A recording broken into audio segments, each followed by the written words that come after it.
The Cleveland-Boston standoff over Isaiah Thomas's health also signaled the rest of the league. The bidding for Kyrie Irving is still open. It looks unlikely the Cleveland Cavaliers will pry a better haul than the Boston Celtics' standing offer of Thomas, Jay Crowder, Ante Zizic and the Brooklyn Nets' unprotected pick in the 2018 draft, even with Thomas' status so uncertain due to a lingering hip injury.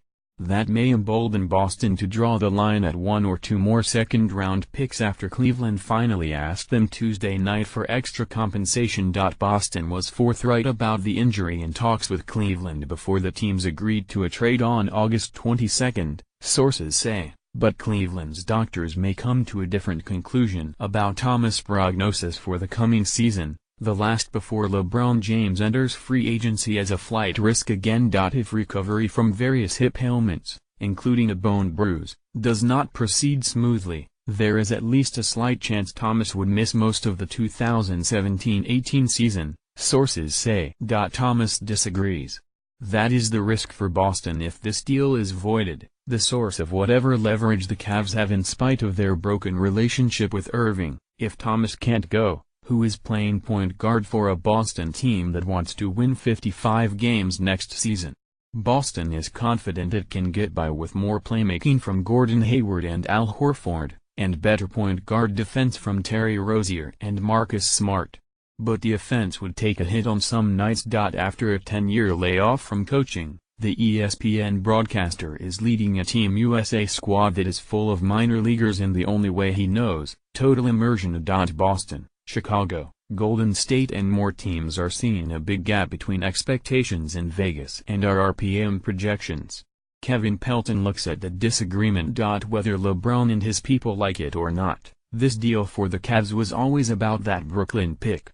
From the moment Irving made his trade request, Cleveland's #1 goal was a package centered around a blue-chip prospect or the rare pick that represented a guaranteed chance at one. They wanted a veteran ready to help LeBron now, but a blue-chipper was the priority.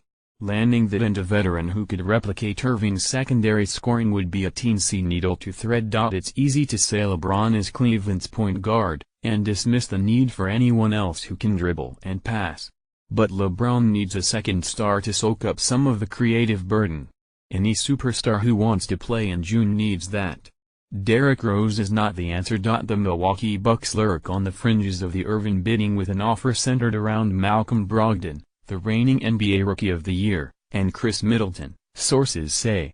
The Bucks have not yet put a first-round pick on the table, sources say, but the bet here is that they would to get the deal done, or if Irving showed any interest in staying in Milwaukee long-term. Brogdon and Middleton are good. They can shoot three-pointers and switch across multiple positions on defense.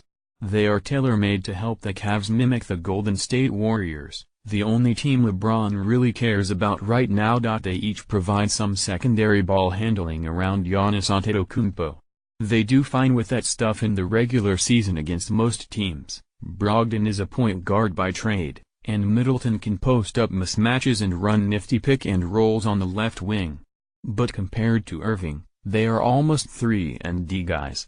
It is a lot to ask of them to create consistent, efficient offense against elite postseason defenses. A pick from the Bucks, an almost certain playoff team in the junior varsity conference, carries no blue-chip equity. An unprotected pick from Phoenix would, but bad teams a half-decade away from relevance don't deal picks for stars who make them slightly less bad before bolting in free agency. Other likely lottery teams, Sacramento, Atlanta, Indiana, Chicago, don't appear to have made offers. Denver was the one team in the sweet spot to go all-in with an offer of Wilson Chandler, Jamal Murray, the blue chipper, and at least one first-round pick.